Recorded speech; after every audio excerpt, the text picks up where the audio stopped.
Hi, AP Chemistry. We are about at the end of talking about acids and bases. We have talked about this whole chapter, which seeks to define acids, to define bases. What are they? How do they behave? How do they behave when they're by themselves? How do they behave with water? So the only thing we really have to talk about from this point on are some unusual things that can also act as acids and bases. So we're going to go through some of those unusual things, like salts. But actually, I think what you're going to see is that we've already talked through this. We just maybe haven't called them salts yet. The other thing we still need to talk about is the Lewis model of acids and bases. So we'll touch on these two things and then basically we're done. Okay, so let's talk about acid-base properties of salts. Like I said, we've pretty much already talked through this. We just haven't called them salts. What we have called them are conjugates. So for example, if I have an acid, which is HCl, I know that the conjugate of that acid is going to be Cl minus, right? So HCl is going to be a very strong acid, meaning Cl minus is going to be a useless base, right? Well, in the same way, we can have something like NaOH. NaOH is a very strong base, so its conjugate, Na plus, is going to be a useless acid. Well, if I take these two conjugates and put them together, what do I get? I get a salt, right? I get the salt NaCl. I got table salt. So fun thought experiment here. When you are eating table salt, you are eating the conjugates of some strong acids and strong bases. It's kind of a fun thought. So that's what we mean by salts. Salts are going to be made up of a metal, or actually a better phrase for that would be a cation. And then it's going to be attached to an anion, right? So we're going to have this cation, anion, balanced together into a neutral compound, and that's what a salt is, right? Cations can be the conjugate acid of a base. Anions are going to be the conjugate base of an acid, right? So conjugate acids and conjugate bases can act like acids and bases. Now, the example I gave you were conjugates of very strong acids and very strong bases. And so they are going to be useless acids and bases when you compare them to water. But that's not always the case. We could take conjugates of weak acids and bases. Let's do that. Okay, so let's say I have a weak acid, acetate, acetic acid, HC2H3O2, right? So there's my weak acid, and its conjugate is going to be C2H3O2 minus. So acetic acid is a weak acid, which means its conjugate is going to come out to be a weak base, right? We can do the same thing with a weak base. NH3 is the weak base that we're super familiar with. Its conjugate is going to be NH4 plus. So if NH3 is a weak base, NH4 plus is a weak acid, right? Well, what happens if I put these two things together? I get a salt, NH4 C2H3O2. There we go. There's my salt. It has my cation, it has my anion. Together, it makes a neutral compound, right? So I have a salt, and my salt has acidic and basic properties. So how is a salt going to act? Is a salt going to act like an acid? Is a salt going to act like a base? That's going to be dependent on what kind of anions are inside of your salt. So here we come to kind of a crossroads. Salts that have cations. Let me box that word. Okay. Salts that have cations. Actually, let me rewrite it. All right. So a salt is going to be made out of a cation and an anion. So your cation can be the useless acid because it's the conjugate of a very strong base. Or your cation could also be a weak acid because it's the conjugate of a weak base. So if your cation is the conjugate of a strong acid, that cation will not affect the pH because it's not going to be a stronger acid than water, right? Water is going to dominate the hydrogen ion, hydroxide ion relationship, and your ion's not going to be able to affect that. If your cation is the conjugate of a weak base, then your cation is itself a weak acid, and it will affect the pH. Similar story for anions. Anions could be useless bases, and that's because they're the conjugate of a very strong acid. Or anions could be weak bases because they're the conjugates of weak acids. Okay, so your anion in a salt, if it is the conjugate of a very strong acid, it's not going to affect the pH, right? It's not going to be a stronger base than water. And so therefore, water is going to dominate that hydrogen hydroxide relationship, and your anion's not going to affect it. If your anion is the conjugate of a weak acid, meaning it is a weak base, then it will affect the pH. And so you can have any combination of these, right? We could have a useless acid with a useless base. That's not going to affect the pH. We could have a useless acid with a weak base. You drop that in water, it's going to make a basic solution. You could have a weak acid with a useless base. You drop that in water, it's going to create an acidic solution.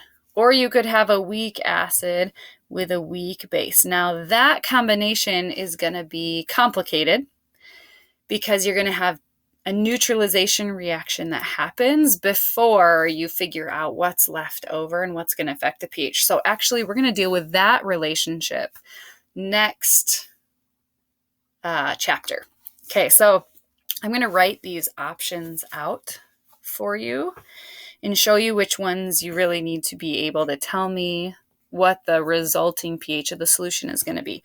So if you have a useless acid, useless base, it will have no effect on pH. If you have a weak acid, useless base, it'll make it acidic.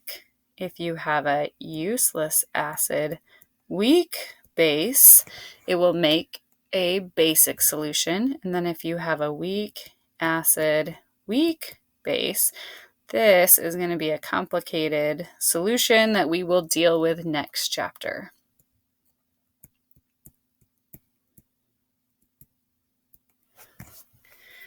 Okay, so it's kind of a lot to think about. It's a pretty long logic process, right? Because you have to think, all right, I know what my ion is. Now, where did it come from? What's that thing? So what does that make my ion? Right? It's a pretty long logical process. So let's kind of walk through some of these things. And we can start by the phrase that is at the bottom of this page. Salts that consist of cations of strong bases, anions of strong acids are going to have what kind of an effect on H plus when dissolved in water? So now would be a good time to pause the video, think about this, decide on an answer, and then come back and see what we say. Okay, cations of strong bases, those are going to be useless acids. Anions of strong acids, those are going to be useless bases. So that will have no effect on the hydrogen concentration, aka pH, when they are dissolved in water.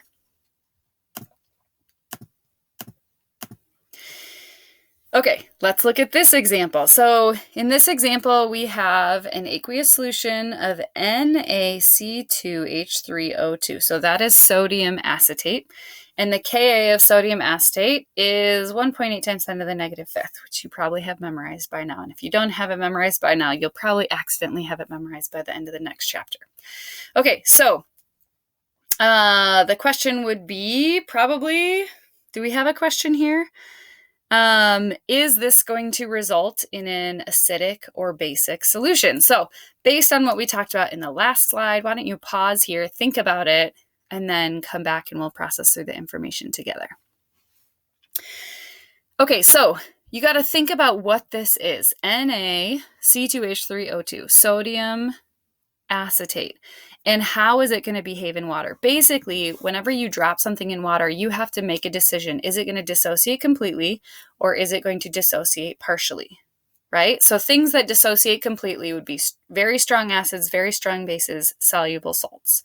Things that dissociate partially are going to be weak acids, weak bases, and slightly soluble salts. So here we come back to a scenario where you have to know the solubility rules. Remember that song? Yes, you have to know that song, right? Chemistry's come in full circle. Things that we learned early in the year, we're now applying later in the year, right? So if you need to go back and listen to that song about the solubility rules and figure out what that first verse is that you have to know, now would be a good time to do that. Fun fact, anything with acetate is going to be soluble. So this is a soluble salt. Therefore, what I have in solution, I'm going to have Na plus in solution. I'm going to have C2H3O2 minus in solution. I'm really not going to have very much sodium acetate in solution. It's probably going to dissolve completely. So those are my two big players. Now, what I want to know is it going to be an acidic or basic solution? So basically, I need to set up a reaction that's going to show me what kind of reaction will happen that will produce hydrogen or hydroxide. So we can include everything if it's helpful. But if it's not a major player, if it's not going to affect pH, I don't have to include it. So that's the next thing we have to do. We have to take a look at what's present and going to affect pH. Okay, so let's look at these things. Na plus. Will Na plus affect pH? Is it going to be a very strong, a weak, or a useless substance? Well, Na plus we know is going to be the conjugate of NaOH. Since NaOH is a very strong base, Na plus is going to be a useless acid. So Na plus will not affect the pH. Now, do I include it in my reaction? You can. If it's helpful to you, put it in your reaction. If it's not helpful to you, you don't have to include it in the reaction because it's not going to be a player that determines how much hydrogen or hydroxide is there. You don't have to include it, but you can if it makes your life easier. Let's look at the other thing. C2H3O2 minus. Okay, so this is the conjugate of HC2H3O2, which is a weak acid, making this thing, acetate, a weak base. Is it going to affect the pH? Yeah, It will affect the pH. So do I have to include it in my reaction? Yes, I have to include it in my reaction. Okay, so we're a little bit closer to writing a reaction. We've evaluated what's there. We've evaluated what's going to affect the pH. Now, the other thing we have to take into account is our Ka. Notice they've given us a Ka. So we have to write a reaction. If we're going to use this Ka, we have to write a reaction that is in terms of Ka and not Kb. So will acetate be in my reaction? Yes. Will it be a reactant? No, because my Ka equation is going to be one that results in hydrogen ion buildup, because that would be an acidic acid dissociation, which is what I have to have if I'm going to use my Ka. Now, if they gave us a Kb, I could have written C2H3O2 minus reacting with water, going to HC2H3O2 plus OH minus. Okay, this would be the reaction that would go with a Kb. If I had a Kb, I could use that reaction. Now, I can technically calculate a Kb, but they already gave me the Ka. I'm just going to use that direction. So I don't have a Kb. I'm not going to use the base reaction. I'm going to use an acid reaction. Now, again, it can look like this acid dissociation that I have written down here. One more time, just for the sake of thoroughness, the actual equation that is occurring is actually a reaction with water and not a dissociation. The only thing that's going to change is that in your Ka equation, you would have the hydronium ion instead of the hydroxide ion, because we're going to ignore water in our acid table, in our ice chart anyway. Okay, so we now have decided what our major species are. We now have decided on a reaction. I can use either of these two reactions. Notice acetate is in the reaction, even though it's not a reactant. It's still in the reaction. And remember, when I do an ice chart, if I were to go forward on this problem and write an ice chart, if I was told, let's say I have 5 molar of sodium acetate, right? I would have 5 molar of sodium acetate. And then you have to decide which way is my reaction going to go, right? And so then you would decide what your change would be throughout the reaction. Okay, we're not going to do an ice chart. We don't have to go that far. But I'm just showing you if you did have an amount, you could set it up that way. Okay, so we have major species like they asked us to. We have determined a reaction. Now let's write a Ka equation based on the reaction that I have. My Ka equation is going to be my hydrogen, my anion, my acid,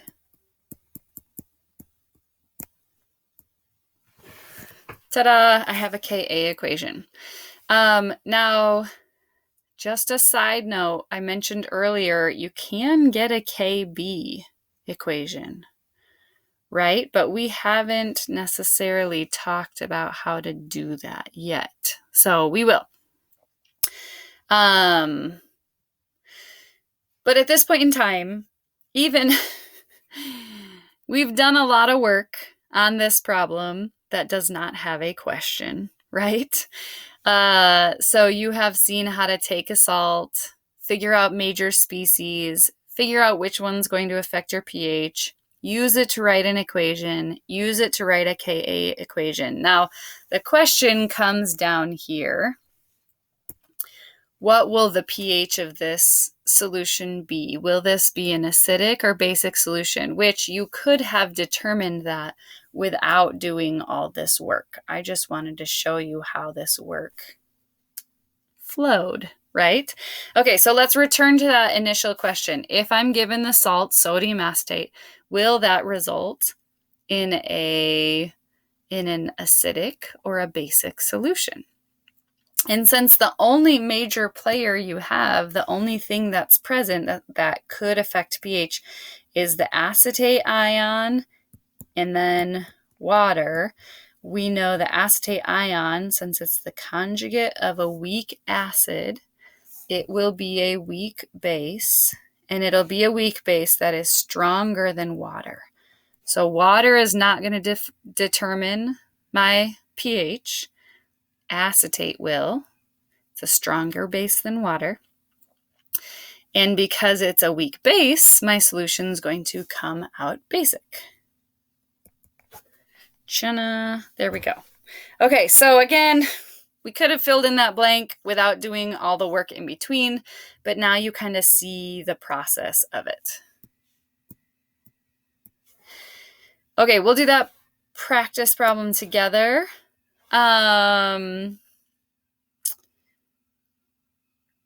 Okay, on this slide,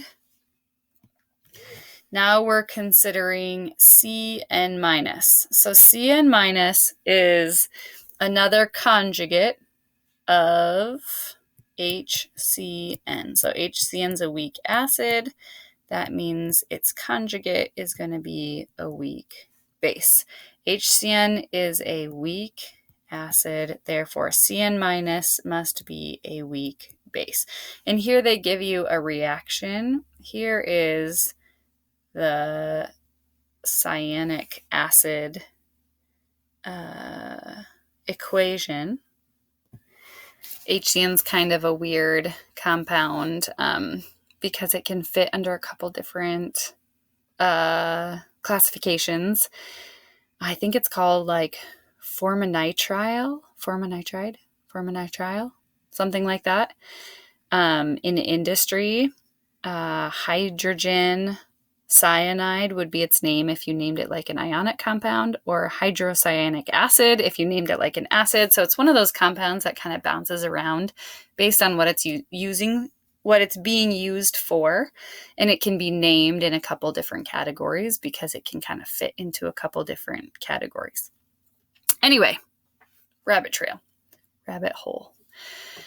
Okay, so it must be a weak base. We see the HCN reaction as an acid, and it's Ka. So notice its Ka is super, super tiny. Not as small as the Ka of water or the Kw of water, but it's a really weak acid, right? Which means Cn- is probably a reasonably strengthed, if that's a word, a reasonably strengthed base. A reasonably strong base. There we go. Struggling with English today. Okay. Notice, just like in the other one, we can flip it around and use cyanide here as a base, reacting with water to form hydroxide. Here it appears to be a base.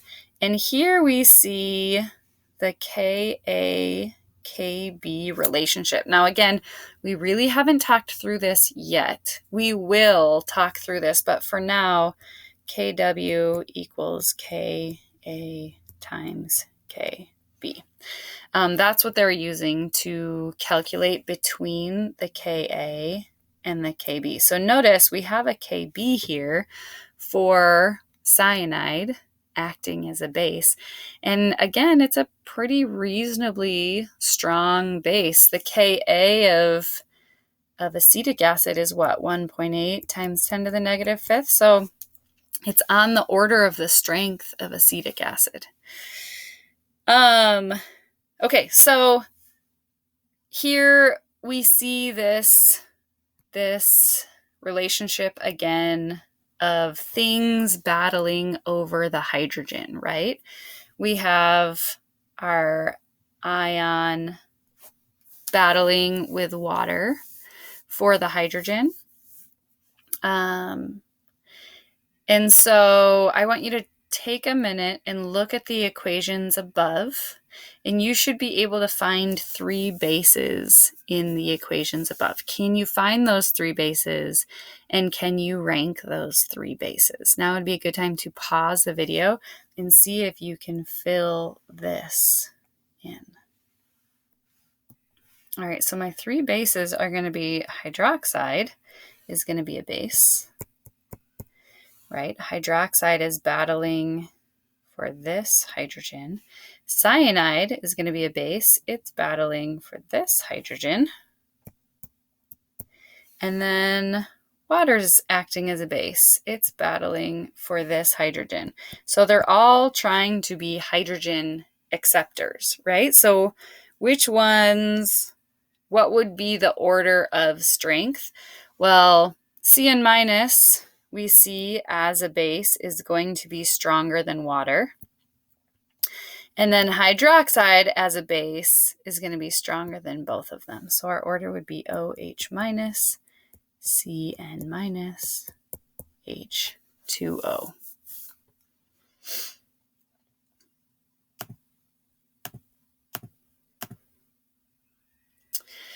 Okay, again, we see a similar reaction here. Why don't we just take this compound, and before we do anything else, tell me, if I drop this into water, is it going to be an acidic solution or a basic solution? Pause the video here till you have an answer. So my species are going to be NH4 plus and Cl minus. Again, anything with ammonia is going to be a soluble salt. Same thing with chloride. Chloride tends to make things soluble. There are a couple exceptions for chloride, but they're going to be heavy metals, not ammonium. All right, so ammonium is the conjugate to ammonia. Ammonia is a weak base, making ammonium a weak acid. So that gives us a little bit of a clue. Let's talk about Cl minus. Cl minus is the conjugate to HCl. HCl is a very strong acid, making Cl minus a useless base. So Cl minus is not going to touch the pH. NH4 plus is going to cause the pH to be acidic. So before we do anything else, we know that this salt is going to create an acidic solution. Okay, now in doing that consideration, we have already determined what our major species are: ammonia, Cl minus, and water. Cl minus is not going to affect our pH, so we can ignore that if it's convenient to do so. So basically, we're asking ourselves, ammonium versus water, which one is going to affect the pH more? And ammonium is going to be, as a weak acid, will be stronger than water. So ammonium is going to affect our pH. Therefore, I have to include ammonium in my reaction. I can include anything else present that helps me to write that reaction. So I want to write a Ka equation here, NH4 plus. So in this case, I could dissociate it, or I could react it with water to form the hydronium ion plus NH3. Therefore, my Ka is going to be H3O plus, or H plus if you wrote the dissociation reaction, NH3, NH4 plus. There's my Ka. And then we can fill in the bottom below. For any salt whose cation is the conjugate acid of a weak base and whose anion has neutral properties, the aqueous solution will be acidic. See, that was a little smoother. As we go through it more and more times, it's going to be smoother every time. All right, we have a couple practice problems we can go through and do to itself. This slide is an example of a highly charged metal ion. We talked about this really briefly in the beginning of the chapter when we were talking about writing reactions. Okay, so if you have a metal that is a highly charged metal, like aluminum has a 3+ charge, tin with its 4+ charge would be a good example of this, lead with its 4+ charge, vanadium with its 5+ charge, all very highly charged metals. When you dissolve those salts into water, what it forms is a hydrated ion. They're super weird. They're very unusual. We don't deal with them very often, right? But you can't be thrown by the reaction. They're going to form a reaction like any other acid. So without looking back in your notes, I want you to try to see if you can write a reaction. Pause here and see how you can do.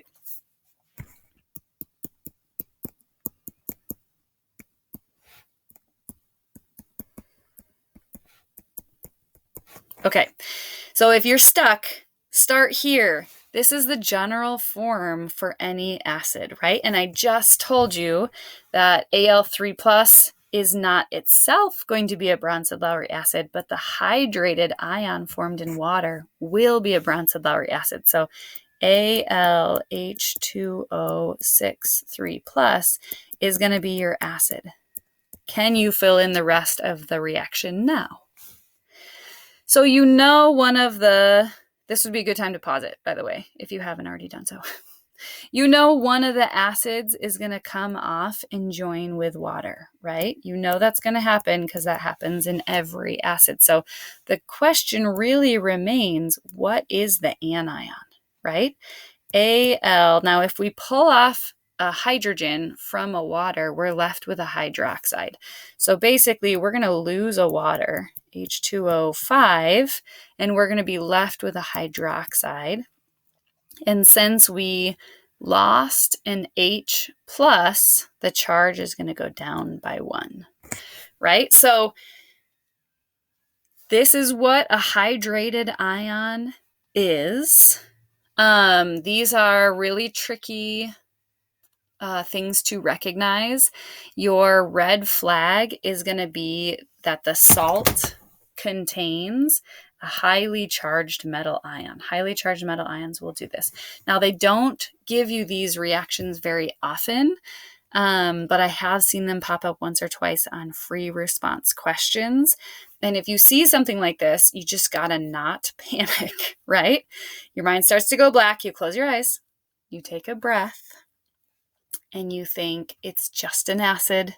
I'm going to write the equation like I would for any other acid, right? Start with your general format, plug in what you already know, and then if you have to guess down here, guess. You know it's going to lose a hydrogen, so what if you write it wrong? Maybe they'll give you a point anyway. They probably will. They'll probably give you partial credit like there's no tomorrow for even getting close, right? It's just another acid. You can write the equation for any acid.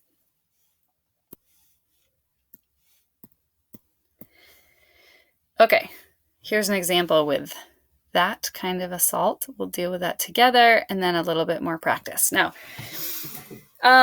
we have talked about strength, the structure and its effects on strength. So just kind of as a recap, just kind of as a quick summary,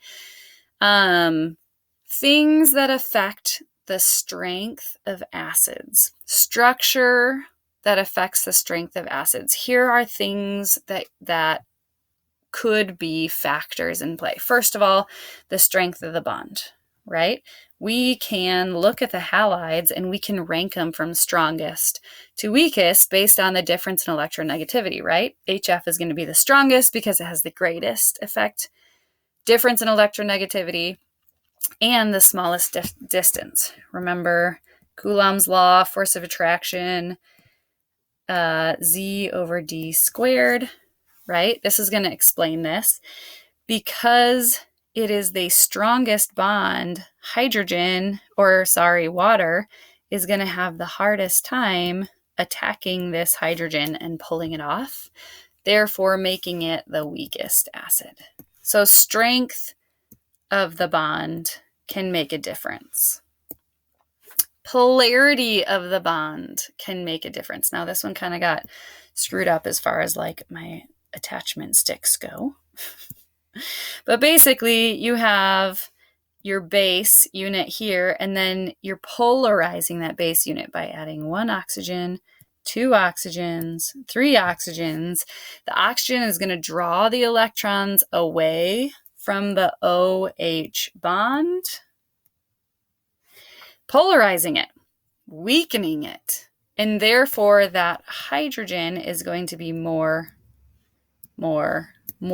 likely to come off. And that's why HClO4 is a stronger acid. HClO2, chlorous acid, is a weaker acid because of that polarized bond.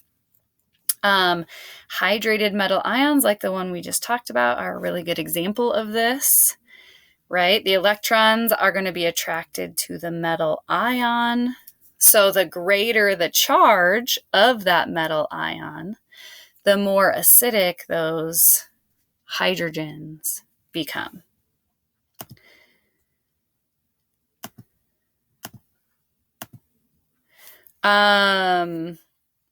Okay, so these would be good practices to walk through based on those ideas. Here are other examples of some oxides that have a very electronegative thing that they are attached to. Anytime that is going to be highly electronegative, it's going to affect the strength of the acid. And actually, we come back here to some reactions that we talked about at the beginning of the year. Remember when you mix like a metal oxide with water, you produced basic solutions. And when you mixed a non-metal oxide with water, you produced acidic solutions. This was something we talked about way back, probably in the first unit. We talked about how this is like something that happens and you should be aware of it. It's going to help you predict reactions that happen. Well, now we can explain why, right? The OS bond is covalent, so the OH bond is going to break, producing protons and therefore acids, right? So anytime you have a non-metal oxide mixed in water, it's that like covalent bond that stays together and is able to pull that hydrogen off of water.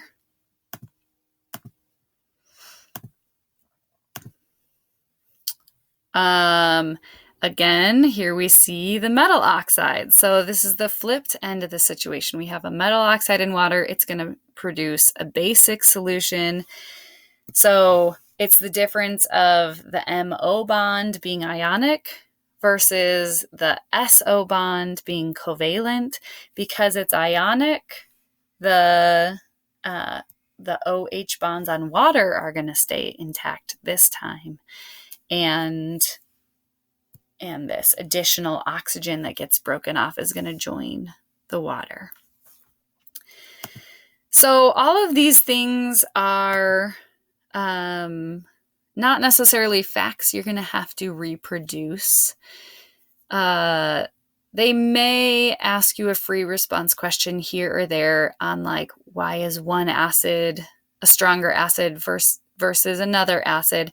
That's probably going to come down to either the strength of the bond or the polarizing effect of the bond, right? But some of these other things are just to try to familiarize you with reactions in chemistry. And as you see them more and more, and you kind of build up your explanation a little bit more, you start to see the logic behind chemistry, and it becomes less of a memorization game and more of a logic game. So again, I'm not going to expect that you're going to reproduce a lot of these facts, but I just want you to hear them and how they connect to the content as we go through the year, so that you start to build your understanding and eventually move into that like logic game. Okay, final practice. Here we have some examples of the Lewis acid-base model. You see here on the Lewis acid-base definitions, their definitions as electron pair acceptors and electron pair donors. So whenever I'm trying to figure out a Lewis acid, I always go to NH3 because NH3 I know is a base. This is one I deal with enough. I have it memorized, right? I know it's basic. And I know that it has extra electrons. So that is my tie-in to remembering that Lewis bases will have extra electrons. Now, this definition actually covers most of the bases we've talked about. When water acts as a base, yes, it's a hydrogen acceptor. It's also an electron pair donor. Yes, ammonia can be a hydrogen acceptor. It's also an electron pair donor, right? Most Bronsted-Lowry acids bases fall into this model, but some acids and bases are only covered by the Lewis definition, like BF3.